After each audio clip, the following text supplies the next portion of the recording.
বন্ধুরা আমি আবার চলে এসেছি নতুন একটা ভিডিও নিয়ে। আজকে আমি করব দই কাতলা। এইগুলো এই যে আমার বরের তো জ্যান্ত মাছ ছাড়া পছন্দ হয় না, তো আপনাদের তো আমি সেই মাছ কাটাটা দেখাতে পাচ্ছি না, কারণ আমি আবার মাছ অতটা কাটতে পারি না, ওই জন্য ওকে কেটেই নিয়ে আসতে হয়। তো যা হোক, আমি আজকে এই মাছটা দিয়ে আমি দই কাতলা করব।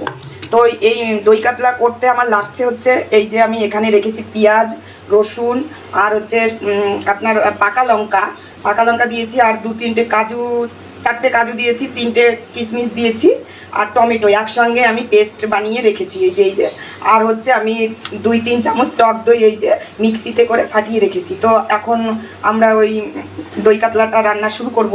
তো চলুন আপনাদের দেখিয়ে দিই। এবার মাছটাকে প্রথম নুন হলুদ মেখে একটু লাল লাল করে আমি ভেজে নেব মাছগুলো। খুব কড়া ভাজা করা যাবে না, লাল হবে মাছটা, ভাজাও হবে, আবার মাছটা নরম থাকবে, এই টাইপের ভাজা করতে হবে। কড়াই তো গরম হয়ে গেছে, এবার আমি তেল দিয়ে দিচ্ছি কড়াইতে, মাছটাকে ভেজে নেব আমি।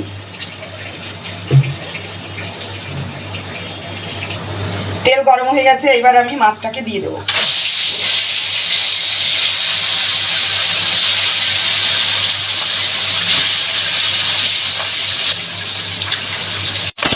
তো আমি মাছটাকে এবার উল্টে দেই।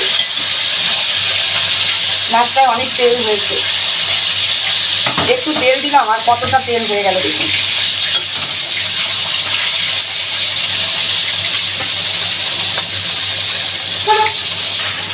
তো মাছ ভাজাটা হয়ে গেছে, আমি এবার নামিয়ে দিচ্ছি।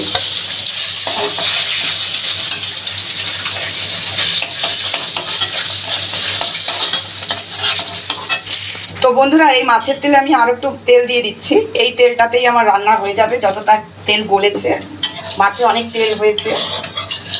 তো আমি এখানে যে মশলাটা রেখেছিলাম করে, এই দেখুন, এই যে টমেটো, পেঁয়াজ, কাজু বাদাম, তারপর রসুন 2 কোয়া, আর ওই কাঁচা আর কি লাল লাল পাকা লঙ্কা। তো আমি এই মশলাটা এখন দিয়ে দিচ্ছি এর মধ্যে, হলুদ দিয়ে দিচ্ছি।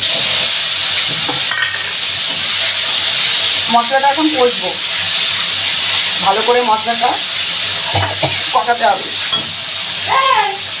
নুন দিলাম আর একটু হলুদ দেবো।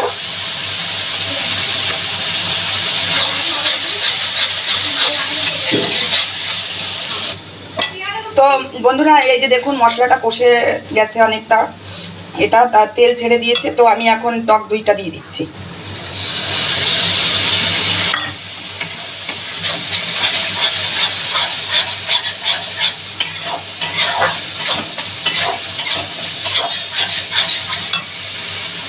বন্ধুরা আমার মশলা দেখুন, এই যে মশলা কষা হয়ে গেছে, এই যে মশলার ওপর যে তেল ছেড়ে দিয়েছে।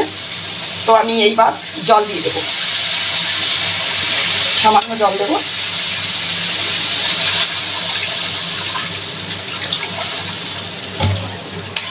যারা যতটা গ্রেভি প্রয়োজন তারা সেই মতন পরিমাণ মতন জল দেবেন।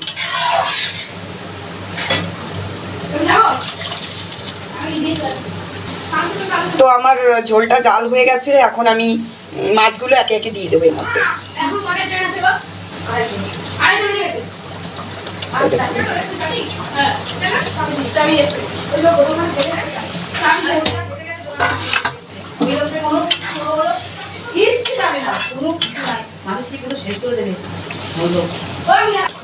এই যে ঝোল ফুটে গেছে, এখন আমি একটু কাঁচা লঙ্কা দিয়ে দিচ্ছি বেটে।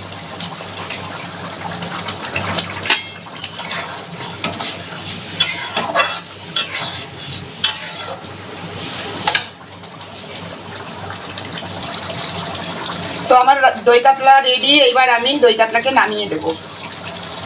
এই দেখুন,